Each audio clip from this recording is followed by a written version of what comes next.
함께 기도하심으로 말씀 묵상을 시작하겠습니다. 하나님 감사합니다. 오늘도 좋은 날 주셔서 주님의 길, 또 주님의 사람으로 살아가게 하신 것 감사드립니다. 말씀을 통하여서 늘 우리의 삶을 돌아보며 주님의 뜻을 이루어가는 저희들 되게 하여 주시옵소서. 예수님 이름으로 기도드리옵나이다. 아멘. 반갑습니다. 오늘 누가복음 10장 후반부의 말씀인데요. 여기에는 우리가 많이 들어서 또 잘 알고 있는 선한 사마리아인의 비유가 등장하게 됩니다. 이 비유의 말씀은 그 전에 좀 배경이 있는데 한 율법 교사의 질문으로부터 시작이 되어집니다.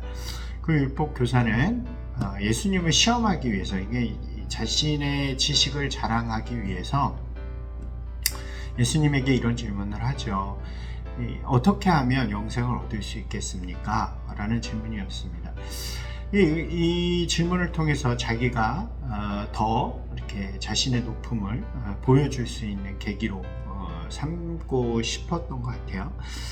그런데 예수님께서는 아주 간단한 답변을 통해서 그의 이러한 의도를 무색하게 만드십니다. 예수님께서는 그가 스스로 이것에 대해서 대답할 수 있도록 이렇게 반문하시죠. 그 대답은 하나님과 이웃을 사랑하는 것입니다 라고 그는 대답을 하게 되고, 그때 너무나도 예수님께서는 분명하게 그러면 그렇게 살아가라 라고 굉장히 선명하게 대답을 해줍니다. 그러니까 이 사람은 갑자기 이렇게 자기가 높아지려고 이런 질문을 했지만 예수님의 질문에 의해서, 또 예수님의 그러한 말씀에 의해서 되게 무색해진 거죠. 그런 의도도 무색해지고 민망해진 모습이라고 할 수 있습니다.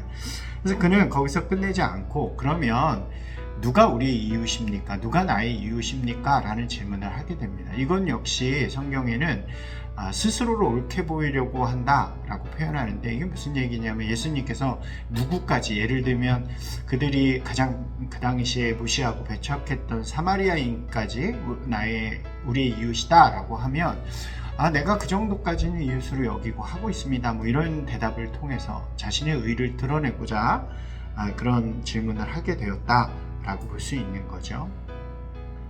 예수님께서는 그의 모습을 아시고 한 비유를 이야기해 주시는데, 그게 바로 선한 사마리아인의 비유가 됩니다.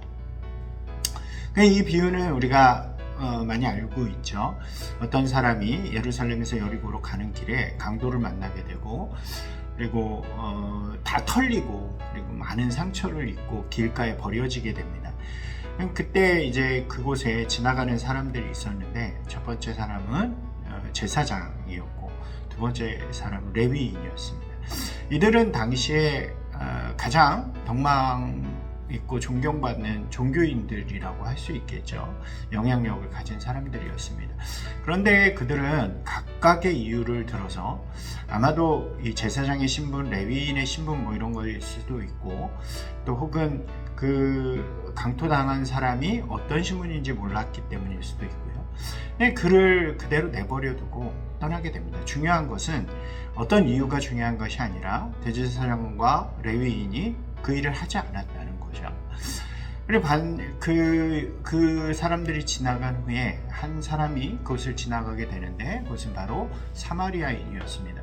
당시의 사마리아인들은 유대인들에 의해서 굉장히 무시당하고 천대받는 그런 사람들이었죠. 그 사마리아인이 그것을 지나가다가 그 상처받은 사람을 발견하게 되고 이렇게 응급조치를 해주죠. 그 다음에 거기서 끝나는 것이 아니라 그를 데려가서 여관에 데려가서 잘 치료해 주게 됩니다. 또 거기에다가 자기가 떠나야 됐기 때문에 그를 끝까지 치료해 달라고 자기가 후에 돌아와서 더 지불하겠다라는 책임감까지 보여주는 내용이 이어지게 됩니다. 그리고 비유는 끝나요. 그리고 예수님께서 물으십니다. 누가 너희의 이웃이 되겠느냐? 누가 진정한 이웃이 되어 주었느냐? 상처받은 자의 누가 이웃이 되어 주었느냐? 라는 질문에 율법학자는 이렇게 사마리아인이라고 표현은 안 하고 고쳐준 사람, 도와준 사람입니다 라고 이야기를 하게 되는 것입니다. 그리고 예수님께서는 똑같이 말씀하시죠. 너희도 가서 그렇게 해라. 너도 그렇게 행하라 라고 말씀하십니다. 이것은 어떻게 보면 되게 쉬운 이야기처럼 들립니다. 그런데 자세하게 보면 이 질문과 대답이 조금 엇나가요. 그 질문은 뭐였냐면 나의 이웃이 누구입니까? 라고 하는 질문입니다. 그러니까 내가 이웃을 선택하겠다는 거죠. 그러니까 내가 이만큼 높은 사람이고 내가 대단한 사람인데 나는 하나님의 선택을 받은 사람인데 내가 누구까지 나의 이웃으로 생각하고 잘해주면 됩니까? 과부와 고아들까지입니까? 아니면 사마리아인까지입니까? 아니면 그보다 더 못한 사람들까지입니까? 어떻게 하면 될까요? 라는 질문이었다면 예수님의 대답은 그것과는 다르죠. 너가 그런 사람이 되라. 너가 천대하고 너가 무시하는 사마리아인처럼 그 사람처럼 행하라.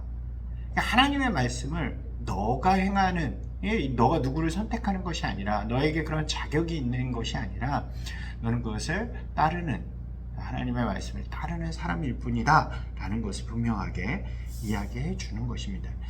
이 대답은 굉장히 중요하다고 할 수 있겠죠. 당시에 존경받던 제사장이나 레위인들은 그들의 선택 가운데서 이웃을 선택하고 구별하는 사람이었다면 오히려 천대받던 사마리아인은 하나님의 뜻을, 하나님의 마음, 사랑하라는 그 마음을 그의 삶을 통하여서 그가 천대받는, 자기를 천대하던 유대인이라 할지라도 하나님의 마음을 전하는 사람이었다라고 할 수 있는 것입니다. 여러분, 우리가 이 말씀 속에서요, 우리의 모습을 좀 돌아보면 좋을 것 같아요. 우리는 하나님의 뜻을 우리의 삶에서 취사 선택해서 해주는 사람이 아닙니다. 그만큼 했으니까 됐어. 이만큼 했으면 나는 의롭지라고 주장하는 사람들이 아니라는 거죠. 그러니까 나의 유익에 따라서 그것을 행하는 것이 아니라 이미 우리에게 주신 하나님의 은혜가 크기 때문에, 이미 받은 게 크기 때문에 이제 그 하나님의 뜻을 우리의 몸을 통하여서 아무런 대가 없이, 아무런 이유 없이 지켜가는 사람이 되어야 한다는 것이 바로 이 말씀의 중요한 의미라고 할 수 있습니다.